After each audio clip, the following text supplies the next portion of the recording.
Hello, everybody. I have been invited to speak today about something that fills me with some concern, and that is whether or not we should emulate Singapore here in Sri Lanka. Everybody says Singapore is so developed, and we also must follow suit and take the model from them. That is worrying to me because Singapore has got lots of advantages. It's a clean city, it is relatively safe, and organized systems, no riots, nothing. However, we need to also understand the background that we would see in countries like Singapore.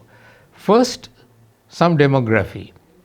Singapore is one of the 3 city-states in this world, the other 2 being Monaco and the Vatican City. Secondly, it is very densely populated. In an area of about 750 square kilometers, 5 million people live.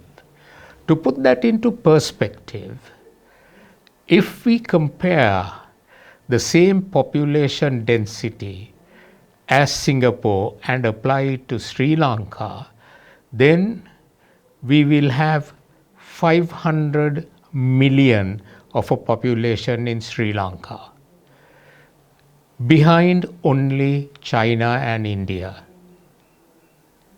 Do we want that? I think not. I certainly like to see the wide open spaces in this country and not have to drive, as I had to do when I was working in Singapore, to Malaysia to enjoy the greenery. Now, so bold statements like we must be like Singapore should not be made without some intelligent assessment of what we are wanting. Singapore has been managed since they broke away from the Federation in the mid-60s by one family, the Lee family. As it was then, even today, the head of state is always a Lee family member. Do we want that? Ask yourself that question. Here also, we are approaching that particular Singaporean model.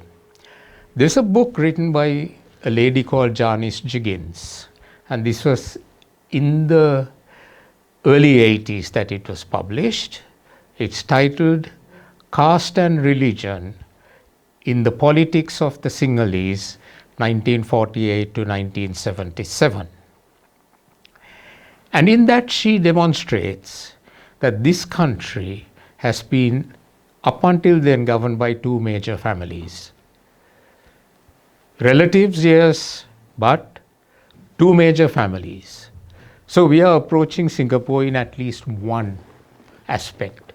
They've got one family that runs the show. We had 2 until 1978. In fact, even later, because the only exception was President Premadasa, and then perhaps arguably the Rajapaksas. But the Rajapaksas also have tried to make it a family affair, just like Singapore. So in some respects, we are emulating Singapore, although perhaps not the positive aspects. Singapore it is acknowledged, has got, I think, the highest per capita GDP in the world, certainly in the top 3. Can we do that without taking over the frenetic pace that Singapore instills in everybody? You go to Singapore, as I had to do when I was running a project, and every 2 weeks I go to Singapore for the project progress meeting, and I yearned to get out of there. I was based in Manila at that time. There's more greenery in Manila for a kickoff. Okay, the traffic is pretty bad, but that didn't matter too much. It's a lovely place. Singapore, to me, has got very good, very laudable benefits that it can bring. But to blindly say we must be like Singapore is, I think, completely missing the point, and it is a dangerous approach to take. Because, hey, we've got a lovely country here. We've got natural resources that Singapore does not have. It is just that sadly we don't exploit it in the proper manner.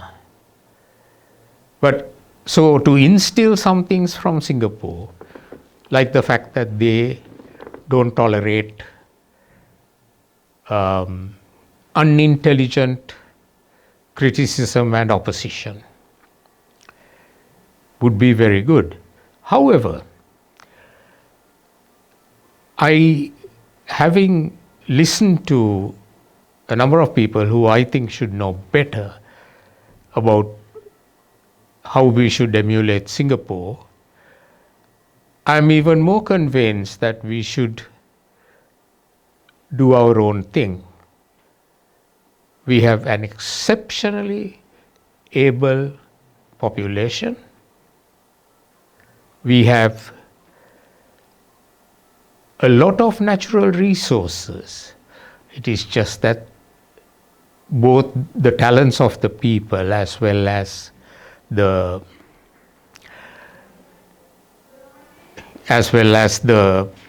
natural resources or their exploitation has not been done properly.